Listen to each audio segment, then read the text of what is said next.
A terrifying date is approaching for all Russian ultra-patriots and die-hard Putinists. On January 12, 2026, the so-called Special Military Operation will match the duration of the Great Patriotic War. Propagandists are dreading this moment, because shameful comparisons are inevitable. Back then, in 4 years, they defeated fascism and took Berlin. And now they've defeated common sense and taken Kupiansk on credit. In a few weeks, the duration of the war will equal that of the Great Patriotic War.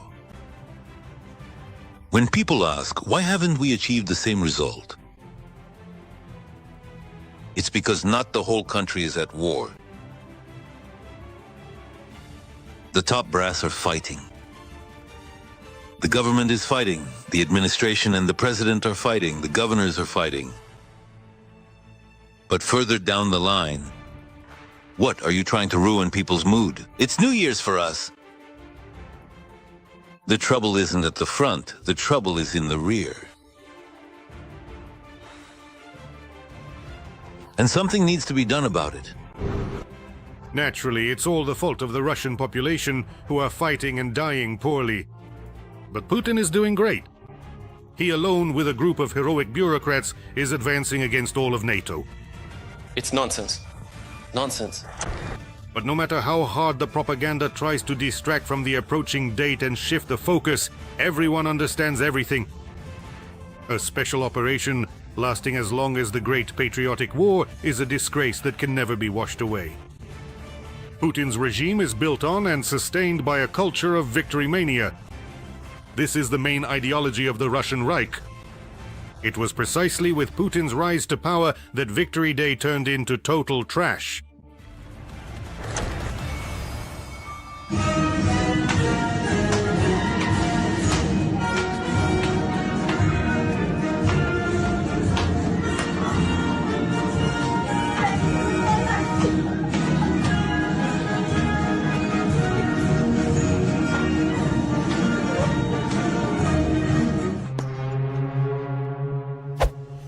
The entire modern Russian myth is built on the victory in the Great Patriotic War. All these mental cliches about Grandpa's overcoat, Katyusha, the T-34, soldier's porridge, and we can do it again. For 25 years, Russians have been told that they are the greatest and most unique people because 80 years ago, 27 million died in the war. But at least they took Berlin. And now comes a sobering reality, because in all that time, the descendants of the victors can't even take a single region in its entirety. They've been storming Pokrovsk for 4 years. We all appealed to the memory of the Great Patriotic War. It turns out that we weren't able to do what they did, what our ancestors, who are actually very close to us, managed to accomplish. The only thing Russia has managed to repeat is a treacherous attack without declaring war, bombing Kyiv at 4 a.m., and losses comparable in scale to World War II. 1.5 million. A number that truly deserves a very significant big question mark indeed. I assert, in other words, my opinion is that there are over 1 million victims, killed, missing, and wounded, including those who died in hospitals. For 25 years, people in the swamps took pride in victory and covered themselves in St. George ribbons. And now they watch as the Supreme Commander-in-Chief appears dressed like a Piotr security guard. With the Chief of the General Staff, they discuss the heroic capture of a village with just 3 houses, for which more Russian soldiers died than the population of that village. The war has dragged on, well, you could say, for 4 years now, maybe even longer. Call it what you want, but you can't call this a victory, let alone a convincing one. Victory Parade in Odessa gained control of the Black Sea, the northern coast of the Black Sea, unblocked Transnistria, and so on. How many times have we talked about this? But this will not be achieved, as you understand. Why the hell? That's because... Well, because...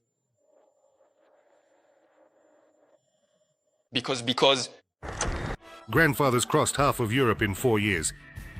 And the crazed grandkids, after 4 years of the special military operation, are complaining to the US president that Ukrainians are bombing Putin's residence. The world has never seen conquerors and informers like these. in during the late hours of the night, specifically from December 28th into the early morning of the 29th in the year 2025. The Kiev regime deliberately carried out a significant and unprovoked terrorist attack, employing a substantial number of 91 strike unmanned aerial vehicles, commonly known as drones, in this aggressive act. Long-range drones targeted the state residence of the President of the Russian Federation in the Novgorod region. All unmanned aerial vehicles were destroyed by air defense systems. So now, how are Russians supposed to sit in their kitchens with Lyuby blaring in the background, knocking back a shot for victory and feeling proud of their greatness? After all, they've been told that they were the only ones who won the war. Regarding our ongoing relationship with Ukraine, I must respectfully disagree with your previous statement when you just asserted that if we had been completely separated, we most certainly would not have achieved victory in the war. We would have won anyway. In the minds of Russians, the stereotype has firmly taken root that Putin personally defeated Hitler. He and his political strategists have blurred all the lines of history and claimed this victory for himself alone. For Russians, May 9th is associated specifically with him, not with the victory itself. That's why the protracted special military operation is his personal disgrace as a dictator. Back then, over 1,418 days, the Soviet people saved the entire world from the brown plague and extinction. They liberated dozens of nations from oppression and divided the world into spheres of influence. And now their descendants, under the leadership of the bold one, a Stalin substitute, can't defeat Ukraine. Just one. Even with the help of another nuclear power, North Korea, and with China's support. Just think about that, Russians, and live with it. The war has given meaning back to my generation.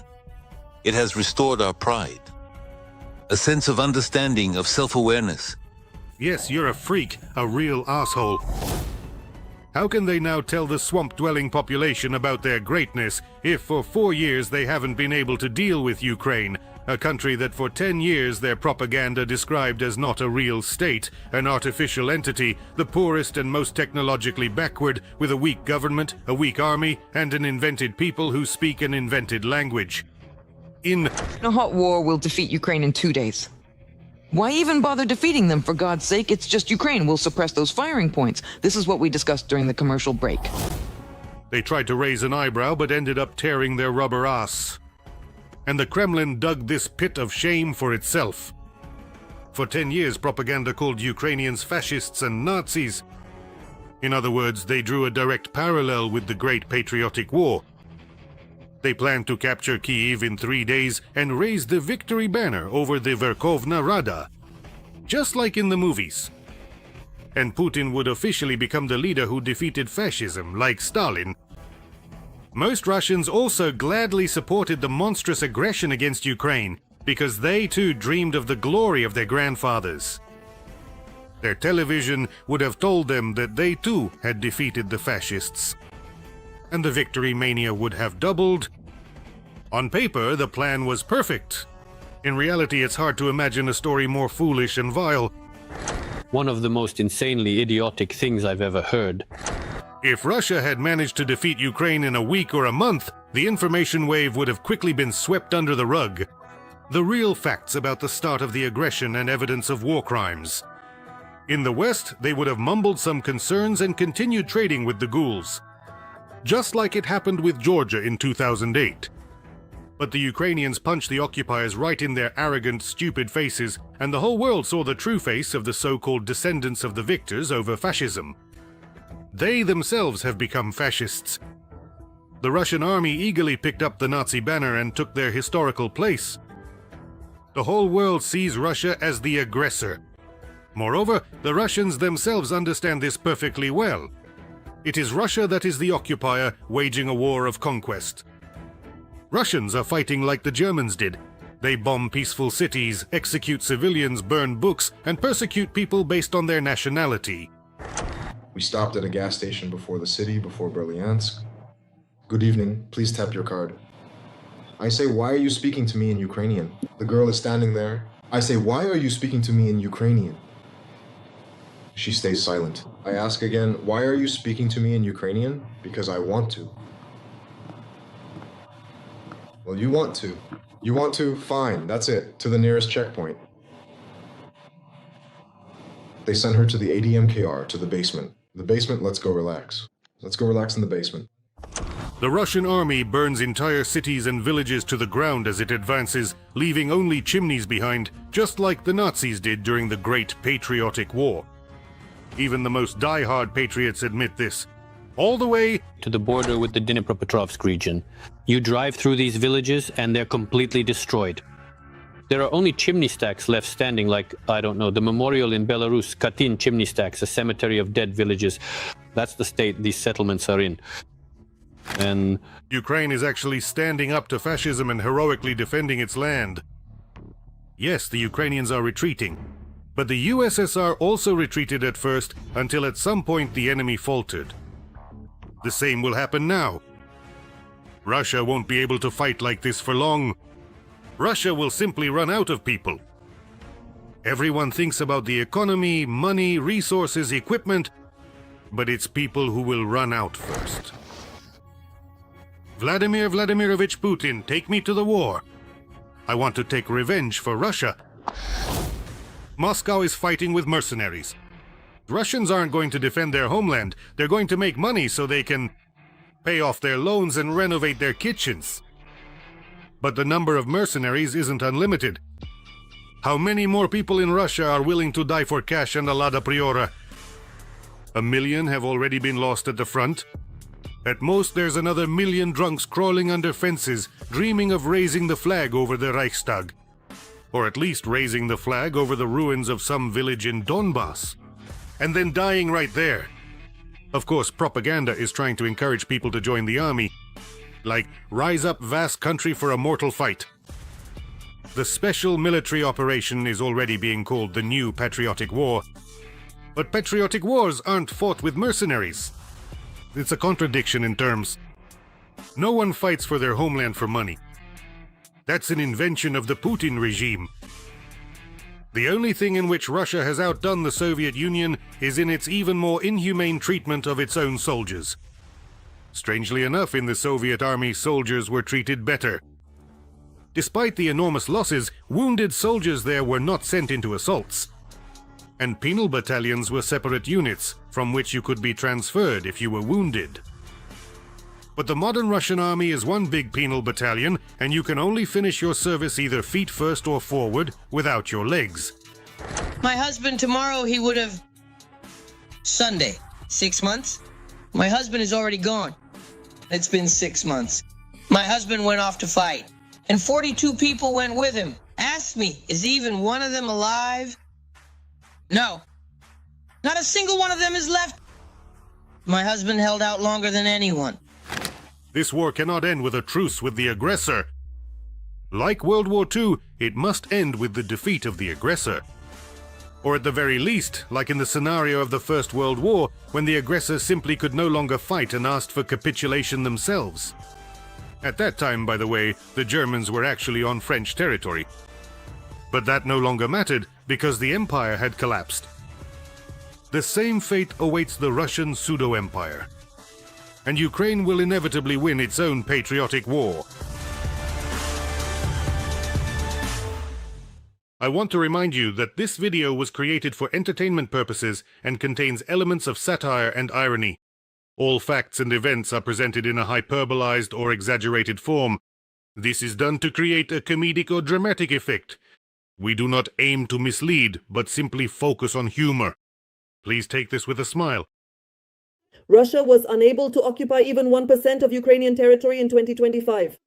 This is evidenced by data from Deep State. This amounts to approximately 0.72% of Ukraine's total territory.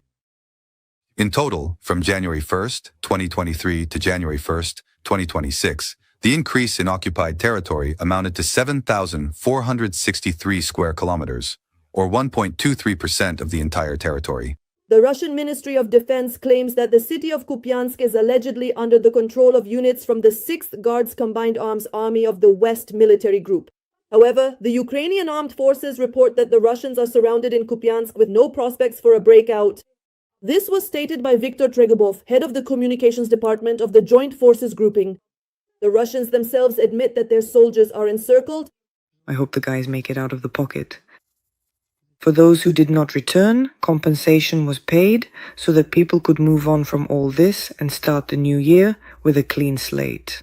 Meanwhile, CNN writes, the Russian Federation's war against Ukraine has entered a gloomy period, but this does not stop Putin. Russia's full-scale aggression has lasted almost as long as Nazi Germany's war against the USSR, 1,418 days. This milestone will be reached by the war in Ukraine on January 11, 2026, and there are no signs of a quick end, CNN analysts write.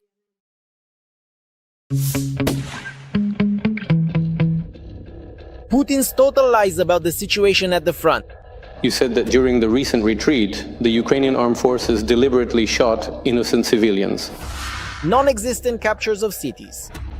More than 50% of the city is under our control. I have no doubt that the guys will take this settlement as well. And record Russian losses for all the years of the war with minimal advances. Less than 1% of the country's territory. They spent 11 trillion rubles and several tens of thousands of Russian soldiers' lives on this. Today we'll talk about the results of 2025 at the front.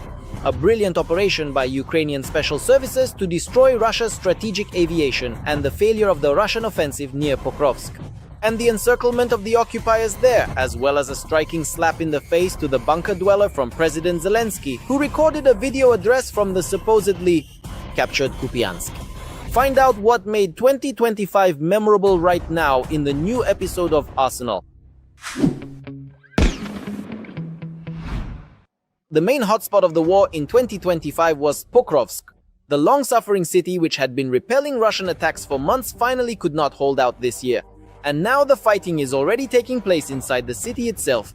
However, it is still a long way from the Russian side's claims that they have full control there. A very important event was our capture of the city of Krasnoarmysk, because from there, new opportunities open up. This is the appropriate level of military leadership. A decision still needs to be made, specifically about which direction to move in. But this is a very good foothold for further offensive operations. Kremlin propaganda doesn't stop repeating this nonsense for even a day, while at the same time, for some reason, regularly sending hundreds of fighters to reinforce those who are supposedly already basking in the glory of victory in Pokrovsk. Putin orders specific information. Putin has constructed a worldview that the generals' reports must conform to. And those generals who report to Putin anything other than what he wants to hear stop being generals. They, so to speak, become retired generals, or let's say people who lose their freedom. For the same reasons, the Russians also lost several hundred soldiers who attempted a breakthrough from Pokrovsk towards Dobropilya. And later, about 1,000 more who were sent to reinforce them. The advancing group of occupiers was simply cut apart by flanking strikes, encircled and destroyed, and the maneuver itself was a complete failure. Such wide flanking maneuvers are definitely not for the Russian army. It's not their specialty, and this task is impossible for them. They simply cannot control such penetrations. The solution was to change the command in this sector, which has already shown results in the last days of 2025. Sukrab Akhmetov, in his new position, decided, as they say, to act decisively and organized a mechanized assault on Ukrainian positions. Previously, Akhmetov had already been removed from command, including for heavy losses without results during assaults. At Pavlivka and Vuhledar, he essentially just as thoughtlessly drove columns and groups of soldiers from the 155th. Now, having gained even more power, he formed a column from several marine units and, consisting of 30 vehicles, sent them to their deaths. The consequences are shown in the footage: 6 tanks, 9 BMPs, 5 APCs, 1 BRM and 10 ATVs. Kupiansk is the second most important city in the past 6 months, which also remains on the front pages of military publications. And here the situation is much more clear-cut. At the end of November, Putin's generals also reported its capture and the encirclement of several thousand Ukrainian armed forces soldiers there. In the area of operations of the Western Military Group, the city of Kupiansk is encircled. None of the sources, including the ZID military correspondents, confirmed this information at the time. But the funniest thing is that just a week later from that very same encircled Kupiansk, Ukrainian President Volodymyr Zelensky recorded his address. I wish you good health. Today the Kupiansk direction. Our soldiers here are achieving results for Ukraine. The Russians talked a lot about Kupiansk. We see it, I was there. At the same time, the number of Russian statements about victorious advances is not decreasing. However, these are measured in terms that are more favorable for the Russian audience to hear, rather than those that provide an objective understanding of the situation. By the end of the year, the Russian Ministry of Defense officially stated that they had captured as much as 6,000 square kilometers of Ukrainian territory. This figure is surely exaggerated, but even if we take it at face value, it's less than 1% of the country's territory. They spent 11 trillion rubles and several tens of thousands of Russian soldiers' lives for this. And to make sure the goal continues to justify the means, all their insignificant advances are always seasoned with propaganda from the heroes of this special military operation. In short, nothing has changed since the days of the crucified boys in Donetsk. You said that during the retreat, the Ukrainian armed forces shot civilians, but at that time, you told us directly that first and foremost, it was mainly young people who were shot. Yes, young people, especially young people between the ages of 30 and 40. They were simply taken out and shot without trial, without investigation. Everyone indiscriminately. At the same time, analysts note that Putin has become quite knowledgeable about the geography of the Ukrainian Donbass. And this once again shows that the bunker dweller is being briefed on almost every meter of progress, as long as the reports say not a single day was spent standing still.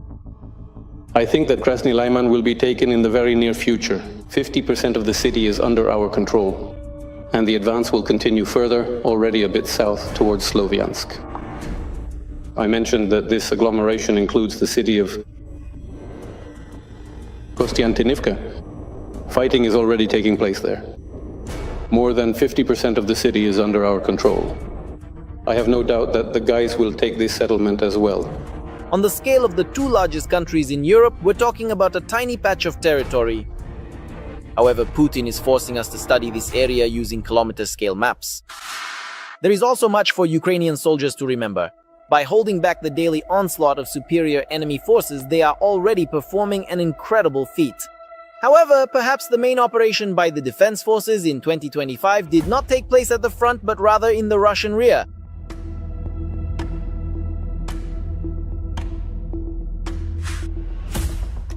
On Putin's birthday, on June 1st, as part of Operation Web, 5 Russian airfields with strategic aviation were simultaneously attacked by drones. According to Ukrainian intelligence, more than 40 aircraft were destroyed or damaged, including bombers such as the Tu-95, Tu-22 M3, Tu-160 and A-50 airborne command posts. It is already clear that the losses on a single day, June 1st, exceeded all combat losses of strategic aviation in Russia's modern history. Taking into account the wars in Ukraine and Georgia, as well as in Chechnya, the Tu-95 and Tu-22 are no longer being produced, and even under the most optimistic estimates, new production of the Tu-160 does not exceed 2 units per year. In other words, it will take many years to recover the losses inflicted in just one day. There is also nowhere to buy new strategic bombers. Speaking of the upcoming year 2026, taking into account the launch of production of Ukraine's long-range Flamingo missile and dozens of new drone modifications, a new web is clearly just around the corner. Meanwhile, Russia's capabilities are diminishing with each passing year, and this applies not only to technical capabilities but also to human resources.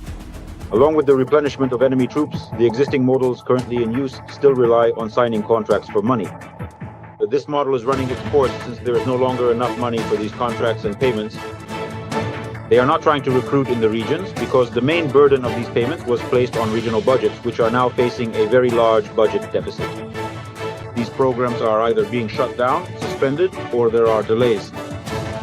So, under such conditions, it is of course very difficult to recruit people. As a result, it should be noted that the very sanctions that were initially mocked in Russia by the end of 2025 have dealt a significant blow to the Russian budget. And now even the Kremlin can no longer ignore the obvious. The Russian economy is in a rather difficult situation, and now systemic problems have begun there. And the price of Russian oil, with discounts, is currently about $35 to $34 per barrel. This is despite the fact that, on average, the production cost of Russian oil is around $40 to $45 per barrel. So in fact, if this price is maintained for a long enough period, at least half a year, Russia will simply run out of money. And as many experts believe, when the money runs out, the war will end as well. Did you like this video? Then don't forget to give it a like and subscribe to our Arsenal channel. The link is in the description below the video.